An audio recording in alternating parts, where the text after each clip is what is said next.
Dammi le chiavi. Impariamo l'italiano piano piano. Un impegno quotidiano.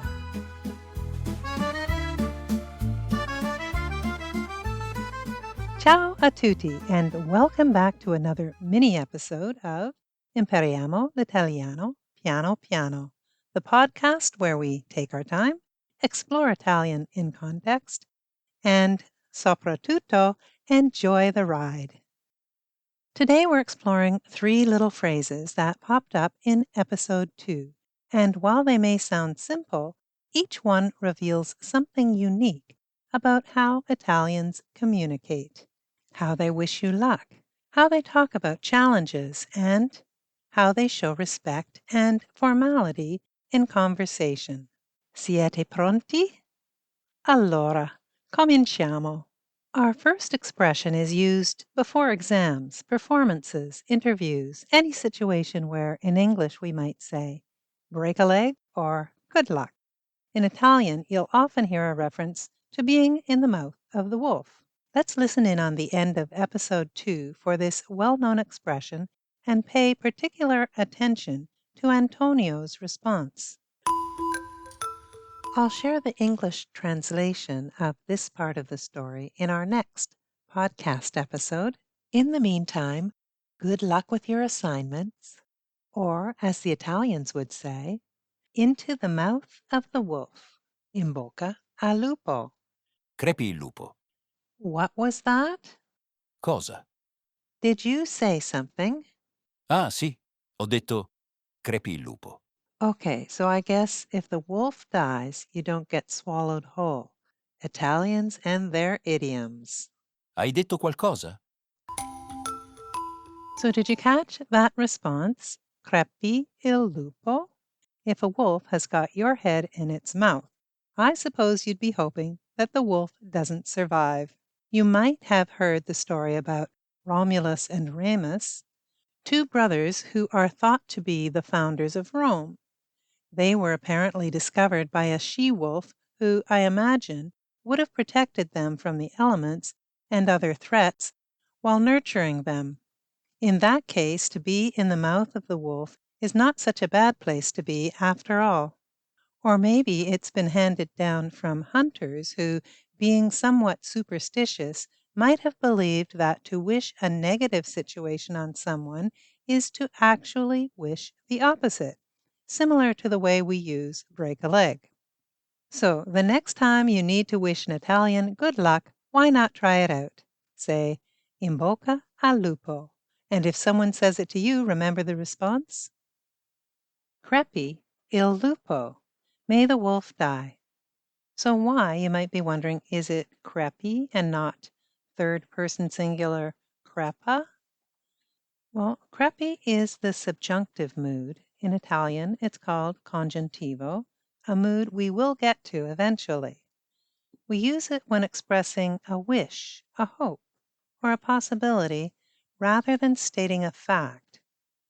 In this case, you're not saying the wolf is dying, you're hoping it will. So instead of the normal present tense crepa, we would use the subjunctive crepi. So in the present indicative, making a statement, the wolf dies, it would be il lupo crepa. But in the present subjunctive, in this case, as a wish, may the wolf die, crepi il lupo. And so that's why Italians say crepi il lupo and not crepa il lupo. It's a wish distinguished, I suppose, as an idiom, and wolves everywhere should be aware. So that's what the good she-wolf gets for all her troubles. Chi fa del bene se ne pente. Who does good ends up regretting it. Chi fa del bene se ne pente. Or as we say in English, no good deed goes unpunished. The next phrase I'd like to bring to your attention is literally translated as beautiful challenge. But what does it really mean?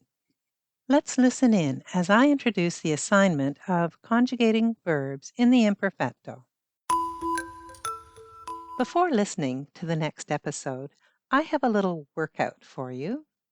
When you have a moment, take a pen and paper and conjugate these 5 verbs in the imperfecto.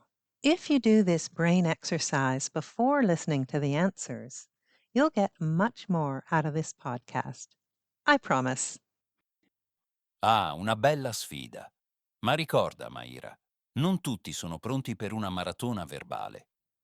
So, when you say bella sfida, you don't mean a beautiful challenge, really, do you? You mean a big challenge. I'm only asking them to conjugate a few verbs. D'accordo, d'accordo. Forse una maratona è troppo, ma sicuramente una corsa veloce e magari una bella salita. Here, we can see that while bella literally means beautiful, it could also mean a big challenge or a tough one, sometimes even a fun challenge. Here are a few more examples to say, a great idea, una bella idea, a big surprise, una bella sorpresa, and once again, a tough challenge, una bella sfida.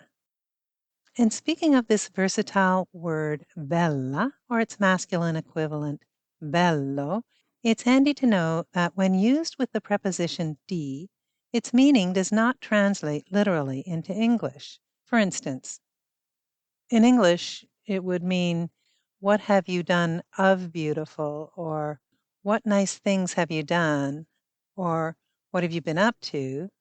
In Italian, cosa hai fatto di bello? Cosa hai fatto di bello? Another example, meaning what's new or got any good stories, literally, what do you tell me of beautiful?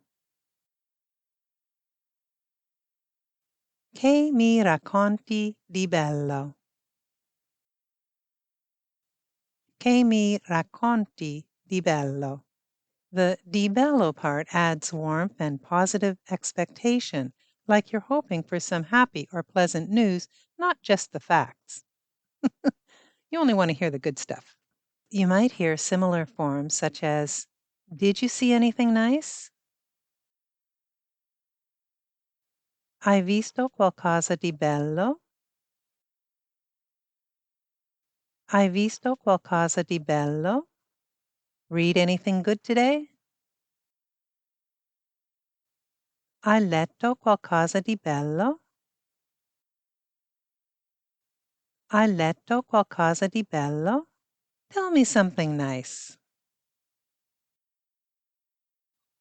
Mi dici qualcosa di bello? Mi dici qualcosa di bello? Now, I'm wondering if Antonio might be able to lend a hand here. Antonio, could you come up with a story that uses some of these examples to help us tune our ears to them? Ah, finalmente! Dopo tutto questo tempo, credevo che ti fossi dimenticata di me. Not at all. I just wanted to see if I could make it to mini episode 3 on my own. Va bene, va bene. Allora ascoltate questa storia. La settimana scorsa mi hanno invitato a partecipare a una gara di poesia, improvvisata, in un piccolo teatro a Roma. Quando sono arrivato c'erano già 20 partecipanti, tutti con i loro fogli, le loro rime, i loro applausi finti. Un amico mi ha guardato negli occhi e mi ha detto: «In bocca al lupo, Antonio!» E io, ovviamente, crepi il lupo. Salire su quel palco, senza sapere cosa dire, davanti a un pubblico di perfetti sconosciuti. Una bella sfida, credetemi. Ma alla fine ho chiuso con un verso dedicato all'amore e ho ricevuto un applauso vero. Dopo, una ragazza mi ha sorriso e mi ha chiesto: «Che mi racconta di bello?» E io ho risposto che oggi ho vinto quando ho incontrato lei. Bella storia, Antonio. Che ne dici se la facciamo ancora una volta con la traduzione in inglese e in italiano? Quando vuoi. Whenever you're ready, Take it away, Tony. Oh no. Tony? Davvero? Mi hai appena tolto tutta la dignità. In diretta. Antonio, the story? La storia?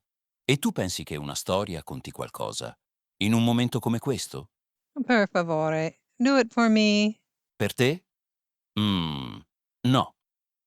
Per gli ascoltatori? Lo faccio solo per gli ascoltatori. Meno male. Last week, I was invited to take part in an improvised poetry competition at a small theater in Rome. La settimana scorsa mi hanno invitato a partecipare a una gara di poesia improvvisata in un piccolo teatro a Roma. When I arrived, there were already 20 participants, all with their papers, their rhymes, their fake applause. Quando sono arrivato c'erano già 20 partecipanti, tutti con i loro fogli, le loro rime, i loro applausi finti. A friend looked me in the eye and said, "In bocca al lupo, Antonio." Un amico mi ha guardato negli occhi e mi ha detto: "In bocca al lupo, Antonio." And I, of course, replied, "Crepi il lupo." E io, ovviamente, crepi il lupo. Getting up on that stage, not knowing what to say in front of a crowd of total strangers? Salire su quel palco, senza sapere cosa dire, davanti a un pubblico di perfetti sconosciuti. A real challenge, believe me. Una bella sfida, credetemi. But in the end, I finished with a verse about love and got real applause. Ma alla fine ho chiuso con un verso dedicato all'amore e ho ricevuto un applauso vero.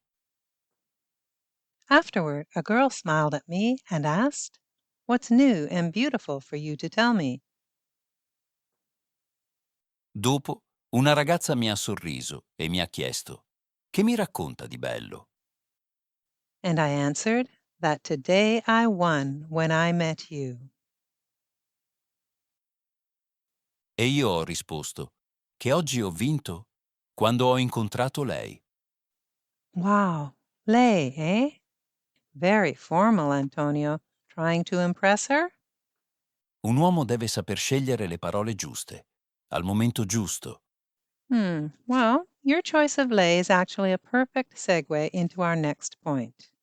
Let's talk about how Italians switch between tu and lei, and when you might want to sound more respectful or just smooth like Antonio. Let's listen in again on episode 2 when we were discussing this topic. We mentioned that the informal you, singular, is tu.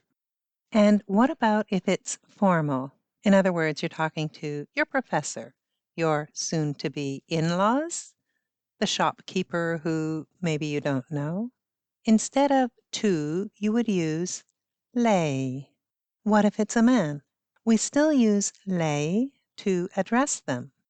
So, speaking about a person, he or she, he is Louis and she is lei. But when speaking directly to a person, informally, you would use tu, but formally, the professor, the shopkeeper, your new in-law, lei. And do you recall when I was speaking with Professoressa Daniela Bartolesi Graf? Benvenuta, Professoressa Daniela. Possiamo darci del tu? Certamente, Mayra, diamoci del tu, perché dopo tutto siamo coetanee e vorrei anche ringraziare te e la squadra di Impariamo l'italiano piano piano per avermi invitata. And again with Dottoressa Chiara Brambilla. Dottoressa, benvenuta a Impariamo l'italiano piano piano. Prima di iniziare, possiamo darci del tu? Oh, assolutamente, Mayra, ti prego, dammi sempre del tu. E grazie per avermi invitata. Here's a quick overview. Tu is informal you. Lei is formal you, that you use with professors, strangers, in-laws, and those types of people. Not to be confused with lei, lowercase, meaning she. Notice also that Antonio used the third person singular of raccontare, which was racconta. If he were speaking informally, it would have been racconti, second person singular. So when you're speaking either formally or informally, you need to consider not only the pronoun, but also the form of the verb. For instance, how are you? Informal, tu. Come stai? Formal, how are you? Lei. Come sta? Lei. If you're thinking this is a little basic, I agree, but it's something we probably don't get a lot of practice with because we generally default to the informal tu way of speaking. So how about a bit of practice with some sentences using the formal and the informal? Let's try a few examples side by side. Informal, where do you live? Dove abiti? Dove abiti? Formal, lei. Dove abita lei? Dove abita lei? Do you speak English? Informal. Parli inglese? Parli inglese? Formal, lei. Parla inglese, lei. Parla inglese, lei. Would you like a coffee? Informal. Vuoi un caffè? Vuoi un caffè? Formal. Vuole un caffè lei? Vuole un caffè lei? E ricordate, usare lei non è solo una questione di grammatica, è eleganza, è rispetto, è fascino. Let me guess. You use lei with every woman you meet. Diciamo che riconosco le occasioni giuste. Time for a recap. When someone needs luck, you throw them to the wolves nicely. In bocca al lupo. And the response? Crepi il lupo. A beautiful challenge or just a big one? Una bella sfida. Una bella sfida. Choosing formal tone, lei, or informal, tu, choose wisely. Your relationship just might depend on it. So which of these did you find most useful? Feel free to send me a voice message using the link in the show notes and try one of these expressions in a sentence of your own. Or if you have a question or a topic you'd like me to cover in an upcoming episode, use the speak pipe to tell me about it. Just click Leave Me a Voice Message in the show notes. I'd really love to hear your voice.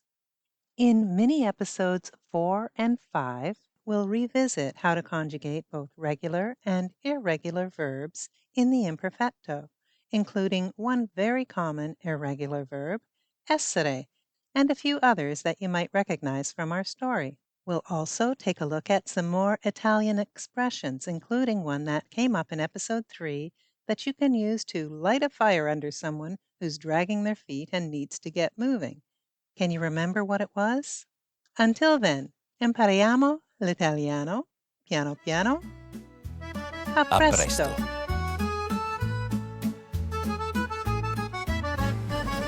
Tutti bianchi? Arrivo, scusi, lei di dove? Lo sappiamo. Di dove siete? Canada? Bravo! Due cose no, quel pilastro.